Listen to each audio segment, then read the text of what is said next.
अस्सलामुअलैकुम। I am Numan Ahmad from ऊन वलास इंग्लिश ग्रामर स्कूल। और ऊन वलास ऑनलाइन क्लासेस में आज हम क्वेश्चन नंबर 4 पढ़ेंगे। केमिस्ट्री का चैप्टर नंबर 1 कंटिन्यू है, उसका क्वेश्चन नंबर 4 है आज। क्वेश्चन है describe the historical development of chemistry, also right the contribution of scientist. यानी कि आज हम पढ़ेंगे हिस्ट्री ऑफ केमिस्ट्री के बारे में कि केमिस्ट्री किस तरीके से, केमिस्ट्री की तारीख क्या है, किस तरीके से केमिस्ट्री वजूद में आई और उसके क्या क्या पीरियड्स हैं। सबसे पहले हेडिंग है हिस्टोरिकल डेवलपमेंट्स ऑफ केमिस्ट्री। लिखा है historical development of chemistry are consist of following 3 periods. Number 1 the Greek period, number 2 the Muslim period and number 3 the modern period. अच्छा, जब भी हम केमिस्ट्री की हिस्ट्री के बारे में बात करते हैं तो हमें 3 दौर मिलते हैं केमिस्ट्री की तारीख के अंदर, जिसमें सबसे पहला जो दौर है वो है द ग्रीक पीरियड यानी कि यूनानी दौर। अब जो यूनान के रहने वाले लोग थे वो काफ़ी ज़्यादा सोच विचार करने वाले लोग थे, काफ़ी ज़्यादा रिसर्च करने वाले लोग थे। तो लिहाजा हमें केमिस्ट्री की जो स्टार्टिंग है, केमिस्ट्री के जो बेसिक कॉन्सेप्ट हैं वो यूनानी दौर यानी ग्रीक पीरियड से मिलते हैं। अब उस वक्त के जो लोग थे ना, उन्होंने हमें क्या क्या चीज़ें बताई। उन्होंने हमें सबसे पहले जो कॉन्सेप्ट दिया वो ये था कि किस तरीके से दो मुख्तलिफ़ चीज़ों को मिलाकर आपस में और एक बिल्कुल तीसरी नई मुख्तलिफ़ चीज़ हम बना सकते हैं। दो चीज़ों को मिलाया, कैसे नई चीज़ मिली, यानी बेसिकली केमिकल रिएक्शन का जो कॉन्सेप्ट है ना, वो हमें सबसे पहले ग्रीक पीरियड के अंदर मिलता है। और इनके क्या क्या जो है वो ओपिनियन थे और क्या क्या उन्होंने हमें कॉन्सेप्ट दिए। लिखा हुआ है कि Aristotle, Plato and Democritus and many other Greek philosophers believe that all matters are derived from 4 basic elements. अब उस वक्त के जो साइंटिस्ट थे उसमें से नंबर 1 है एरिस्टोटल, जिनको अरस्तु भी कहा जाता है, प्लाटो है और डेमोक्रेटस। और दूसरे भी बहुत सारे जो ग्रीक फिलोसोफर्स थे, उनका ये यकीन था कि जो मैटर है वो 4 बेसिक एलिमेंट से मिलकर बना है। मैटर क्या है इसके बारे में ऑलरेडी पीछे बात कर चुके हैं कि हर वो चीज़ जो जगह घेरे और जो वज़न रखे, इसका मतलब वो क्या है, मैटर है। तो ये जो मैटर है वो 4 बेसिक चीज़ों से मिलकर बना है। अब वो 4 बेसिक चीज़ें क्या है, this elements were fire, air, water and earth. यानी ये जो 4 एलिमेंट्स हैं वो क्या है, आग, हवा, मिट्टी, पानी। मैटर, आग, हवा, मिट्टी, पानी, इन 4 चीज़ों से मिलकर बना है। ये जो ग्रीक फिलोसोफर्स थे उनका कॉन्सेप्ट था। And their opinion about the inter conversion of this elements was the same. और उनका जो एक ओपिनियन था, उनका एक नज़रिया था इनके इंटर कन्वर्जन के बारे में, वो क्या था, तीनों का या तमाम फिलोसोफर्स का सेम था। According to them these elements have particular properties. For example, fire was hot and dry, earth was cool and dry, water was cool and wet and air was wet and hot। यानी इनका जो concept था इन चारों चीज़ों के बारे में वो भी सेम था। और साथ ही साथ ये कहते थे कि इनकी जो प्रॉपर्टीज़ हैं वो भी जो है वो डिफरेंट है। जैसे कि फायर है, आग है, वो हॉट एंड ड्राई है, अर्थ है कूल्ड एंड ड्राई है, वाटर है कूल्ड एंड वेट है, और जो एयर है वो वेट एंड हॉट है। ये जो कॉन्सेप्ट था ये ग्रीक पीरियड के अंदर हमें मिला और ग्रीक पीरियड के साइंटिस्ट जो है वो इस चीज़ के ऊपर जो है वो डिस्कस करते थे। अच्छा, उसके बाद जो नेक्स्ट पीरियड है वो है मुस्लिम पीरियड। मुस्लिम पीरियड को अगर देखा जाए तो आज की जो केमिस्ट्री है उसकी जो बुनियाद है वो मुस्लिम पीरियड है। यानी आज की जितनी भी डेवलपमेंट्स हैं, जितनी भी इन्वेंशंस हैं, उसमें से ज़्यादातर की जो बेसिक थ्योरी है, बेसिक जो कॉन्सेप्ट है, वो मुस्लिम साइंटिस्ट ने प्रोवाइड की थी, जिसके ऊपर आज के दौर में जो है वो मज़ीद रिसर्च करके इतनी ज़्यादा डेवलपमेंट हुई है। तो लिखा है कि हेडिंग है हमारे पास द मुस्लिम पीरियड। उसके बाद हम लिखेंगे कि the Muslim period was from 600 to 1600 AD in the history of chemistry. जो मुस्लिम पीरियड है वो केमिस्ट्री की तारीख में 600 से लेकर 1600 AD के दरमियान था। और ये जो दौर है and is known as the period of alchemist. ये जो दौर है उसको अल्केमिस्ट कहा जाता था उस वक्त, क्योंकि केमिस्ट्री के ऊपर काफ़ी ज़्यादा डेवलपमेंट्स हो रही थी, काफ़ी नई नई चीज़ें जो है वो कॉन्सेप्ट जो है वो बताए जा रहे थे। तो उस दौर को अल्केमिस्ट, ये अरबी ज़बान का वर्ड है, अल्केमी या अल्केमिस्ट कहा जाता है। अल्केमिस्ट का दौर कहा जाता था इसको। And the field of chemistry Muslim made rich contribution in and introduce scientific methods and experiments. यानी इस दौर के अंदर जो केमिस्ट्री की फील्ड के अंदर मुस्लिम साइंटिस्ट ने बहुत ज़्यादा कारनामा किए, बहुत ज़्यादा कंट्रीब्यूशन उन्होंने की और साइंटिफिक मेथड्स बताया और साथ ही साथ एक्सपेरिमेंटेशन के जो है प्रोसेस बताए। The alchemist develops and use many laboratories like funnel, beaker, laboratory equipments like funnel, beaker और ट्रिक्यूब्स। और इसके अलावा for melting and fusion, retorts for distillation, balances for weighting. अब इस फील्ड के अंदर जो है वो बहुत ज़्यादा मेथड्स जो है वो और साइंटिफिक मेथड्स और एक्सपेरिमेंट भी हुए। साथ ही साथ जो अल्केमिस्ट हैं उन्होंने डेवलप किए और इस्तेमाल किए बहुत सारे लेबॉरेटरी इक्विपमेंट्स। बिल्कुल इस दौर के अंदर हमें लेबॉरेटरी जो इक्विपमेंट्स हैं उनकी डेवलपमेंट मिली, उनकी इन्वेंशंस मिली, जैसे फ़नल है, बेकर्स हैं, ये तमाम चीज़ें जो है वो इस दौर के अंदर बनाई गई। इसके अलावा ज़्यादातर इस चीज़ के अंदर जो कंट्रीब्यूशन हुई है वो एसेट्स जो है वो बनाए गए, और साथ ही साथ इस फील्ड के अंदर बहुत ज़्यादा किताबें लिखी गई, बहुत ज़्यादा थ्योरी आई। अब इस फील्ड में सबसे पहले यानी मुस्लिम पीरियड के अंदर सबसे पहले और मशहूर जो साइंटिस्ट हैं उनका नाम है जाबिर बिन हय्यान। अब जो जाबिर बिन हय्यान है उनको जनरली जो है वो आम तौर पर फादर ऑफ अलकेमी के नाम से भी जाना जाता है। इनका लक़ब था फादर ऑफ अलकेमी, यानी इन्होंने इतनी ज़्यादा कंट्रीब्यूशन की और इतनी ज़्यादा जो है वो केमिस्ट्री के हवाले से खिदमत सर अंजाम दी कि उनको फादर ऑफ अलकेमी का लक़ब दिया गया हिस्ट्री के अंदर। और इनकी कंट्रीब्यूशन क्या है? सबसे पहले इनकी कंट्रीब्यूशन है कि he modified the Greek concepts of element, यानी उन्होंने जो एलिमेंट के जो ग्रीक कॉन्सेप्ट थे ना, यानी ग्रीक पीरियड के अंदर जो कॉन्सेप्ट दिए गए थे एलिमेंट्स को, उनको मॉडिफाइड किया, यानी उनको मज़ीद बेहतर किया, उनके हवाले से मज़ीद जो है वो नॉलेज फराहम की। इसके अलावा his major contribution in chemistry is the discovery of nitric acid, hydrochloric acid, sulphuric acid and white lead, यानी इन्होंने इन एसिड्स का जो है वो इन एसिड को उन्होंने बनाया था, इन एसिड की डिस्कवरी की थी। ये इनकी बड़ी मेजर कंट्रीब्यूशन है केमिस्ट्री के अंदर, इन्होंने ये एसिड बनाया। ना सिर्फ उन्होंने ये एसिड बनाया बल्कि ही प्रिपेयर्ड एक्वा रिजिया, यानी कि royal water which is widely use to dissolve noble metals like AU, AG et cetera. ना सिर्फ इन्होंने जो है वो इन एसिड्स को समझने के डिस्कवर किया, बल्कि इन एसिड को आपस में मिलाकर इन्होंने एक ऐसा लिक्विड बनाया जो कि उस वक्त बड़ा ही काम का लिक्विड था, और उस लिक्विड का नाम था एक्वा रिजिया। एक्वा रिजिया जिसको रॉयल वाटर भी कहते हैं, ये एक ऐसा लिक्विड है जिसके अंदर काफ़ी मेटल जो है वो डिज़ोल्व हो सकते हैं, जैसे सिल्वर हो गया, गोल्ड तक इसके अंदर जो है वो डिज़ोल्व हो सकता था। अब ये कैसे बनाया इन्होंने जो है वो नाइट्रिक एसिड और हाइड्रोक्लोरिक एसिड, इन दोनों एसिड्स को आपस में मिलाकर जो है वो एक लिक्विड बनाया, एक्वा रिजिया बनाया, जिसको रॉयल वाटर भी कहते हैं। और ये ऐसा जो है वो लिक्विड था जिसके अंदर कई मेटल जो है वो डिज़ोल्व करने की सलाहियत थी। उसके बाद जो नेक्स्ट हमारे पास मुस्लिम साइंटिस्ट हैं वो है अल राज़ी। अल राज़ी जो है वो एक्सपर्ट सर्जन के नाम पर जाने जाते थे, ठीक है। इसके अलावा जो है वो ये फर्स्ट साइंटिस्ट हैं जिन्होंने ओपियम को एनेस्थीसिया के तौर पर यूज़ किया। ओपियम जिसको अफ्यून कहते हैं, उसको एनेस्थीसिया के तौर पर इस्तेमाल करने वाले ये पहले साइंटिस्ट हैं। एनेस्थीसिया मतलब ये है कि जैसे अगर किसी चीज़ को सुन करने के लिए इस्तेमाल किया जाए, जैसे ऑपरेशन वगैरह में सुन किया जाता है, तो सुन करने के लिए जो वो अफ्यूम को इस्तेमाल किए, वो पहले साइंटिस्ट हैं। इसके अलावा he classified substances into 4 groups on the basis of their origins like minerals. और इसके अलावा यहाँ पर ये थोड़ी सी स्पेलिंग मिस्टेक है, इसको हम ठीक कर लेते हैं। ये बोटैनिकल है, यहाँ आर्नियटी है। Minerals, botanical, zoological and drive substances.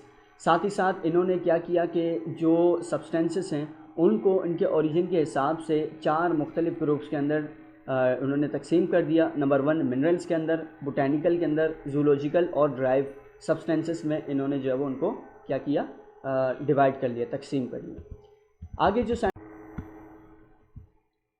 आगे जो साइंटिस्ट हैं उनका नाम है अल-बैरूनी। अल-बैरूनी जिनका पूरा नाम अब्बू रेहान मोहम्मद है।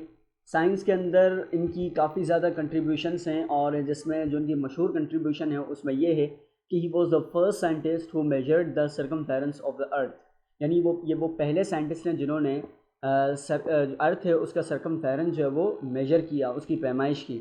अब सर्कमफेरेंस क्या, जैसे यानी किसी भी सर्कुलर शेप की पैमाइश करना सर्कमफेरेंस कहलाता है। और he discovered the methods to measure longitude and latitude. साथ ही साथ उन्होंने वो मेथड बताया कि किस तरीके से हम अर्थ की लॉन्गिट्यूड यानी उसकी ऊंचाई और उसकी चौड़ाई को जो है वो हम मालूम कर सकते थे। अब देखें ये वो दौर है जब मतलब आज के दौर से तो बिल्कुल ही डिफरेंट है, जिसमें कोई मशीनें नहीं थी, जिसके अंदर कोई ऐसे आलात नहीं थे, लेकिन कोई इंटरनेट नहीं था, लेकिन उसके बावजूद उन्होंने इतना ज़बरदस्त जो है वो कॉन्सेप्ट उस पीरियड के अंदर उन्होंने बताया।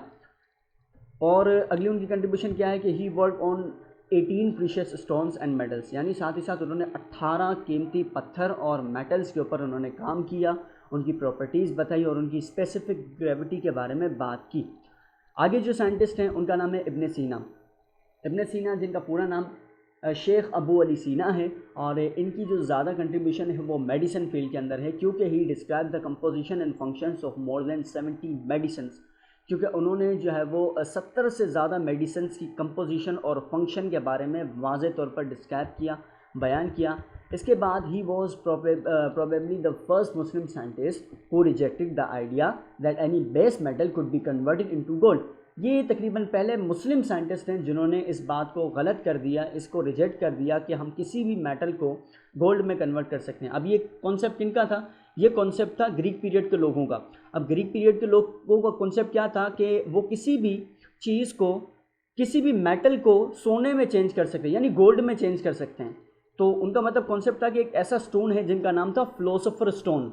फिलोसोफर स्टोन उन्होंने सोचा एक ऐसा पत्थर है कि जिसको हम किसी भी मेटल के साथ रिएक्ट करवाएं तो वो किस में चेंज हो जाए, वो गोल्ड में चेंज हो जाए। तो उन्होंने उस पत्थर को काफ़ी ज़्यादा ढूंढने की कोशिश की, लेकिन जब वो पत्थर नहीं मिला तो उनको बनाने की कोशिश की, लेकिन अनफॉर्चुनेटली वो चीज़ जो है वो गलत साबित हुई, और गलत साबित किया अपना अबू अली सीना ने फर्स्ट टाइम कि ऐसा बिल्कुल नहीं हो सकता, किसी भी मेटल को गोल्ड में चेंज नहीं कर सकते। इसके बाद he word more than 100 books on different subject, साथ ही साथ उन्होंने 100 से ज़्यादा किताबें लिखी डिफरेंट सब्जेक्ट्स के ऊपर। नेक्स्ट जो हमारे पास पीरियड है last modern period. Modern period ये पीरियड है जो आज तक चल रहा है, और ये तकरीबन 17th सेंचुरी के अंदर स्टार्ट हुआ, और ये वो दौर है जिसके अंदर जो है वो साइंटिस्ट ने बाकायदा तौर पर अपनी रिसर्चेस को जो है वो अपनी थ्योरीज़ को वाज़े तौर पर पब्लिश करना और रिकॉर्ड करना स्टार्ट किया। और यही वजह है कि अगर हम हिस्ट्री में देखा जाता है तो वेस्टर्न साइंटिस्ट जो है वो फाउंडर ऑफ मॉडर्न केमिस्ट्री के तौर पर कहे जाते हैं, क्योंकि इनकी जो भी थ्योरी वगैरह है इस पीरियड से जो है वो रिकॉर्ड होने लगी तारीख के अंदर। इससे पहले जो साइंटिस्ट थे उनकी इतनी ज़्यादा वाज़े तौर पर इनकी जो डिस्कवरी वगैरह थी उनको रिकॉर्ड नहीं किया जाता था। खैर, बात करते हैं इस पीरियड में सबसे पहले जो साइंटिस्ट हैं वो है Robert Boyle. He is known as the father of modern chemistry, यानी कि इनको मॉडर्न केमिस्ट्री का फादर कहा जाता है। साथ ही साथ ये explain the behaviour of gases, discovered a relation between pressure and volume of a gas. इन्होंने गैसेस के बिहेवियर को एक्सप्लेन किया, ठीक है। जैसे मैटर की हमारे पास 3 स्टेट्स होती है ना, सॉलिड, लिक्विड और गैस। तो गैसेस हैं, उनकी बिहेवियर को उन्होंने जो है वो एक्सप्लेन किया कि उनके मतलब क्या बिहेवियर होता है, क्या इनका जो है वो आपस में रिएक्शन होता है, क्या इनकी प्रॉपर्टीज़ होती हैं, और साथ ही साथ जो है वो गैसेस का रिलेशन बताया प्रेशर के साथ। प्रेशर के साथ जो है वो गैस का क्या रिलेशन है। आगे साइंटिस्ट है, उनका नाम है जोसेफ प्रेस्ले, जिनको जे प्रेस्ले भी कहा जाता है। He discovered oxygen gas, sulphur dioxide gas and hydrogen chloride gas. इन्होंने जो है वो ऑक्सीजन गैस को डिस्कवर किया, सल्फर डाइऑक्साइड गैस को डिस्कवर किया, और हाइड्रोजन क्लोराइड, ये 3 मेन जो है वो गैसेस हैं, इनको जो है वो उन्होंने डिस्कवर किया। और साथ ही साथ जो है वो इनकी प्रॉपर्टीज़, फिज़िकल प्रॉपर्टीज़ और केमिकल प्रॉपर्टीज़ के ऊपर इन्होंने काम किया। नंबर 3 साइंटिस्ट हैं जिनका नाम है John Dalton. He made a great step in chemistry with his atomic theory of matter, यानी कि इन्होंने केमिस्ट्री के अंदर बड़ा एक अच्छा इकदाम लिया, और इनका जो कंट्रीब्यूशन थी वो ये थी कि उन्होंने एटम के जो है वो उसकी थ्योरी के बारे में बात की। मैटर की जो एटॉमिक थ्योरी थी उसके बारे में जो है वो उन्होंने बयान की, अपनी एक एटॉमिक थ्योरी पेश की, अपना एक एटॉमिक नज़रिया पेश किया, यानी कि एटम का स्ट्रक्चर कैसा है, और एटम के अंदर सब पार्टिकल्स हैं, कैसे पार्टिकल्स हैं, उसकी जो साइन उसके अंदर क्या क्या है, ये तमाम चीज़ें जो उन्होंने उसके बारे में बात की। नंबर 4 साइंटिस्ट हैं J Berzelius. He introduce the idea of making symbols of elements and to make formula of compounds. इन्होंने ये कॉन्सेप्ट दिया, ये आइडिया दिया कि किस तरीके से हम एलिमेंट्स को सिंबल दे सकते हैं, या उनके कंपाउंड्स को कैसे फार्मूला बना सकते हैं। अभी जैसे हम उनके सिंबल्स को हम जैसे आइडेंटिफाई करते हैं ना, कि हर कंपाउंड्स को उसके सिंबल से आइडेंटिफाई, जैसे ऑक्सीजन के लिए O है, हाइड्रोजन के लिए H है, क्लोरीन के लिए Cl है। तो इसका जो कॉन्सेप्ट देने वाले बर्जीलियस हैं। और जैसे अगर कोई कंपाउंड बन जाए, जैसे H2 हो, तो इसको फार्मूला क्या बना, 2 हाइड्रोजन थे, 1 ऑक्सीजन थे, इनको एक फार्मूले में लिख दिया H2O। इसका भी कॉन्सेप्ट जो बर्जीलियस ने दिया। साथ ही साथ जो वो जो केमिकल रिएक्शन का एक प्रोसेस होता है, जब 2 कंपाउंड आपस में मिलते हैं, नया कंपाउंड बनता है, तो प्लस की साइन लगती है, एरो लगता है। ये पूरा जो कॉन्सेप्ट है केमिकल इक्वेशन बनाने का, ये भी जो है वो बर्जीलियस ने हमें प्रोवाइड किया। आगे नंबर 5 साइंटिस्ट हैं, उनका नाम है Mendeleev. Mendeleev, he discovered the periodic arrangement of elements in periods and groups according to their atomic masses. इन्होंने जो है वो एक जो एलिमेंट्स है पीरियोडिक जो टेबल है उसके अंदर एलिमेंट्स को किस तरीके से ग्रुप्स और पीरियड्स में रखा जाए उनके एटॉमिक मासेस के मुताबिक, इसका कॉन्सेप्ट उन्होंने दिया। अब पीरियोडिक टेबल क्या है? पीरियोडिक टेबल जो है वो एक ऐसा टेबल है जिसके अंदर तमाम एलिमेंट, जितने भी एलिमेंट डिस्कवर्ड हुए हैं उनको रखा गया है। अब उस वक्त ये एक थी परेशानी कि उनको हम किस तरीके से अरेंजमेंट दें, किस तरीके से जो है वो हम उनको तरतीब दें। इससे पहले काफ़ी साइंटिस्ट ने जो है वो अपनी थ्योरी बयान की, लेकिन आगे चल के जब नए एलिमेंट डिस्कवर हुए तो वो थ्योरी जो है वो गलत साबित हो गई। तो लिहाजा मेंडलीव ने एक ऐसा तरीका ग्रुप्स और पीरियड्स का जो है वो दिया कि हम एलिमेंट्स को उनको एटॉमिक मासेस के मुताबिक हम अरेंज करें तो ये एक बेहतर जो है वो अरेंजमेंट हो सकती है। तो इसके ऊपर जो है वो ये कॉन्सेप्ट जो है वो सबसे पहले देने वाले मेंडलीव साइंटिस्ट हैं। लास्ट जो साइंटिस्ट हैं मॉडर्न पीरियड के अंदर, वैसे तो बहुत सारे हैं लेकिन हमारी जो है वो बातों के अंदर जो लास्ट हैं सिलेबस के अंदर वो है sir J Thomson. Sir Joseph John Thomson इनका पूरा नाम है और इन्होंने स्ट्रक्चर ऑफ एटम के ऊपर काम किया, यानी एटम की बनावट के ऊपर काम किया। एटम के कितने पार्ट्स होते हैं और एटम का इंटरनल पार्ट्स कौन सा है, एक्सटर्नल पार्ट्स कौन सा है, उसके अंदर कौन से सब पार्टिकल्स हैं, इनके बारे में जो है वो जोसेफ जॉन थॉमसन है उन्होंने जो है वो डीपली बात की। तो ये थी हमारी जो है वो टॉपिक की डिस्कशन, जिसके अंदर हमने हिस्ट्री ऑफ केमिस्ट्री और जो उस हिस्ट्री के अंदर जो साइंटिस्ट थे उनके कंट्रीब्यूशन के बारे में बात की। क्वेश्चन डिस्कस करेंगे। क्वेश्चन नंबर 5 क्वेश्चन है हमारे पास, what is the scientific method, what are the various steps of scientific method. अच्छा, ये साइंटिफिक मेथड, इसको हम साइंटिफिक अप्रोच भी कहते हैं। अब ये है क्या साइंटिफिक मेथड? पहले हम पढ़ लेते हैं क्वेश्चन को। लिखा है कि a method which is used in a systematic study of science to discover the facts, vacuum prediction, theory and scientific law is known as scientific method. अच्छा, साइंटिफिक मेथड एक ऐसा मेथड है, एक ऐसा अमल है जिसको यूज़ करके हम साइंस के अंदर जो है वो किसी भी चीज़ की थ्योरी, प्रेडिक्शन को इस्तेमाल करके हम उसके साइंटिफिक लॉ तक पहुंच सकते हैं। यानी किसी भी चीज़ की जो है वो देखने से लेकर उसके एक्सपेरिमेंट्स तक और फिर उसके साइंटिफिक लॉ बनाने तक का ये जो पूरा प्रोसीजर होता है, इसके अंदर मुख्तलिफ स्टेप्स होते हैं और इस पूरे अमल को, इस पूरे मेथड को साइंटिफिक मेथड या साइंटिफिक अप्रोच कहते हैं। अब इसके अंदर ये जो साइंटिफिक अप्रोच है, साइंटिफिक जो मेथड है, इसके अंदर मुख्तलिफ स्टेप्स हैं, यानी उन स्टेप्स के ऊपर हम अमल करके साइंस के अंदर किसी भी चीज़ का साइंटिफिक लॉ या किसी भी चीज़ की समझ लें कि एक जो अप्रोच होती है, एक कामयाबी होती है, वो हम हासिल कर सकते हैं। अब देखते हैं इसके स्टेप्स के बारे में। मुख्तलिफ इसके स्टेप्स हैं। फर्स्ट जो हमारे पास स्टेप्स हैं वो है ऑब्जर्वेशन का।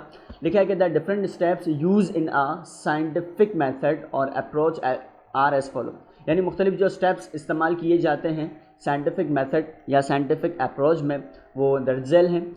सबसे पहला जो स्टेप है हमारा वो है observation. Observation is a basic tool to go forth for elaborating a phenomena. The basic tool of observation for us are our senses, but man-made equipments are also there for help with limitations. अच्छा, observation क्या है? Observation यानी कि किसी चीज़ का मुशाहिदा करना, किसी भी चीज़ का जो है वो तज्ज़िया करना। अब ऑब्जर्वेशन जो है वो एक बेसिक टूल है, ठीक है, किसी भी चीज़ की तफसील वाज़े करने के लिए, एलोबरेट करने के लिए, किसी भी फिनोमिनन को जो है वो आगे मज़ीद तफसील वाज़े करने के लिए जो उसका बेसिक टूल है वो ऑब्जर्वेशन है। अब ऑब्जर्वेशन के अंदर जो बेसिक टूल कौन से इस्तेमाल होते हैं वो हमारे सेंस हैं, ठीक है। जैसे मिसाल के तौर पर हमने किसी चीज़ को देखा, जैसे हमने दरख्त को देखा, ठीक है। अब दरख्त को देखते ही हमने ये जो है वो ऑब्ज़र्व किया कि जो दरख्त के पत्ते हैं वो ग्रीन कलर के हैं, ठीक है, और उसके जो तना है या उसकी जो टहनी है वो ब्राउन कलर की है। अब उसकी हाइट क्या है, मतलब किसी भी चीज़ को देखकर हम जो हमारा फर्स्ट एक्सप्रेशन जो हम देते हैं बिना किसी भी अपैरेटस के, ठीक है, उसको हम ऑब्जर्वेशन कहते हैं। लेकिन आजकल इंसान ने जो है वो इक्विपमेंट्स बनाए हैं, आज के दौर में इक्विपमेंट्स मौजूद हैं जो इंसान की ऑब्जर्वेशन करने में मदद देते हैं उसकी लिमिटेशन के अंदर, ताकि किसी भी चीज़ की ऑब्जर्वेशन करते वक्त उसकी एक्यूरेसी जो है वो बरकरार रहे। तो लिहाजा फर्स्ट हमारा स्टेप क्या है ऑब्जर्वेशन का। किसी भी चीज़ को हम जब देखकर हम बेसिक सेंस से जो हम किसी चीज़ का जो हम ऑब्ज़र्व करते हैं उसको हम ऑब्जर्वेशन कहते हैं। लेकिन अब अगर साइंटिफिकली या केमिस्ट्री के अंदर देखा जाए तो उसकी मैं एग्जांपल दूंगा। जैसे फॉर एग्जांपल हमने दो कंपाउंड लिए, ठीक है, एक मैंने कंपाउंड लिया लेट सपोज ए, ठीक है, और एक मेरे पास जो है वो कंपाउंड था बी। अब ये ए और बी दोनों कंपाउंड को अभी मैंने रिएक्ट नहीं करवाया, रिएक्शन से पहले मैंने ए और बी दोनों का जो है वो मैंने मास ले लिया, ठीक है, इन दोनों का मैंने क्या लिया, मास ले लिया। अब मिसाल के तौर पर मैंने ए और बी का सेपरेट सेपरेट मास लेकर इनको ऐड कर दिया, दोनों को जमा किया तो इसका टोटल बना x, ठीक है। अब क्या किया मैंने, ए और बी को दोनों को आपस में रिएक्ट करवा दिया, रिएक्ट करवाने के बाद बिल्कुल नई चीज़ मेरे पास बनी जो कि मैंने जिसको नाम दिया C। अब इसी तरीके से जब मैंने C का मास लिया तो C के मास को मैंने क्या कह दिया, Y। अब मैंने ये ऑब्जर्व किया कि X और Y दोनों का जो मास है वो दोनों क्या है, इक्वल हैं आपस में, वो दोनों आपस में बराबर हैं, ठीक है। अब ये क्या था, ये साइंटिफिकली मैंने इसको ऑब्जर्व किया कि मैंने एक कोई भी केमिकल देखा, मैंने उन दोनों को जो है वो मिलाया, मिला के नई चीज़ बनी, तो बिफोर रिएक्शन और आफ्टर जो कॉम्बिनेशन इनका जो मैच था वो क्या था, इक्वल था। अब ये जो मैंने ऑब्ज़र्व किया ना, अब इस ऑब्ज़र्व को अगर मैं कोई नाम दे देता हूँ, ठीक है, अब अगर मैं इसको कोई स्टेटमेंट दे देता हूँ तो ये क्या कहलाएगा, एक हाइपोथेसिस कहलाता है, ठीक है। मिसाल के तौर पर हाइपोथेसिस जो हमारा सेकंड स्टेप है, ये क्या है कि the tentative solution which still only a trial idea to explain the observe phenomenon is known as hypothesis. Hypothesis क्या है, ये भी अभी तक एक टेंटेटिव सॉल्यूशन है, ठीक है। ये सेकंड स्टेप पर आ गया, पहला स्टेप था हमारी ऑब्जर्वेशन का, उसके बाद हाइपोथेसिस। ये एक आरजी सॉल्यूशन है, ये भी कंफर्म नहीं है, अभी भी आरजी सॉल्यूशन है। यानी पहले हमने ये देखा कि जब दो हम कंपाउंड्स को मिलाते हैं और मिलाने से पहले हमने उसका वज़न लिया और मिलाने के बाद जो कंपाउंड बना उसका जो हमने वज़न लिया, वो दोनों वज़न उन दोनों का मास क्या था, बराबर था, ठीक है। फिर हमने हाइपोथेसिस की, हाइपोथेसिस के बाद हम क्या करते हैं कि जब हमें वो स्टेटमेंट मिली ना, अब हमने इस स्टेटमेंट को केमिकली हम इसको प्रूव करने की कोशिश करेंगे। यानी अब हम क्या इस्तेमाल करेंगे, केमिकल्स इस्तेमाल करेंगे। तो यहाँ पर मैंने केमिकल लिया AgNO3 जिसको हम सिल्वर नाइट्रेट कहते हैं, ठीक है। उसके बाद दूसरा केमिकल लिया मैंने HCl यानी हाइड्रोक्लोरिक एसिड। अब इन दोनों को अभी मैंने रिएक्ट नहीं करवाया, जैसे मैंने पहले A और B के साथ किया था, इनको अभी हमने रिएक्ट नहीं करवाया और बिना रिएक्ट करवाए हम दोनों का सेपरेटली मास लेंगे। AgNO3 का भी मास लिया, HCl का भी मास लिया और इन दोनों को टोटल किया तो क्या आया हमारे पास 300.23 ग्राम, ये हमारे पास मास आ गया। अब इन दोनों को हमने रिएक्ट करवा दिया, मास लेने के बाद हम क्या करेंगे, इन दोनों को आपस में रिएक्ट करवा देंगे, इन दोनों को कंबाइन कर लेंगे। कंबाइन करने के बाद मेरे पास बिल्कुल डिफरेंट हमारे पास एलिमेंट बने, एक बना AgCl, ठीक है, इन दोनों के रिएक्शन के बाद AgCl जिसको सिल्वर क्लोराइड कहते हैं, और दूसरा जो कंपाउंड बना वो बना HNO3 यानी नाइट्रिक एसिड। अब इन दोनों को रिएक्शन करवाया ना, रिएक्शन करवाने के बाद जो ये कंपाउंड बने इनका भी जब मैंने मास लिया तब भी मेरे पास क्या आया 300.23 ग्राम। यानी बिफोर रिएक्शन जब मैंने मास लिया वो भी यही आया और आफ्टर रिएक्शन भी मास जो है वो क्या आया, यही आया। तो जो मैंने ऑब्जर्वेशन के दौरान जो अपनी मैंने स्टेटमेंट दी थी वो यहाँ पर क्या हो गई, साइंटिफिकली जब मैंने इसको किया तो ये प्रूफ साबित हुई कि इस बात के अंदर सदाकत है। वाकई जब हम केमिकल्स को बिफोर रिएक्शन हम वेट लेते हैं, उसका मतलब मास लेते हैं, और आफ्टर रिएक्शन जब मास लेते हैं तो ये क्या हुआ, इक्वल हुआ। अब जब मैंने इसको साइंटिफिकली जो है वो प्रूव किया तब मैं क्या बताऊँगा, अपनी थ्योरी जो है वो बता दूँगा, ठीक है। थ्योरी क्या है, a theory is a scientifically acceptable idea और प्रिंसिपल टू एक्सप्लेन फिनोमिनन। अब मैंने इसको साइंटिफिकली प्रूव कर दिया ना तो मैं थ्योरी बयान कर दूंगा, ठीक है। तो थ्योरी क्या है, एक साइंटिफिकली एक्सेप्टेबल आइडिया है, इसको साइंटिफिकली मतलब प्रूव कर लिया गया है कि हाँ भाई ये इन्होंने जो ये स्टेटमेंट दी है, ये स्टेटमेंट क्या है, ये साइंटिफिकली प्रूव है।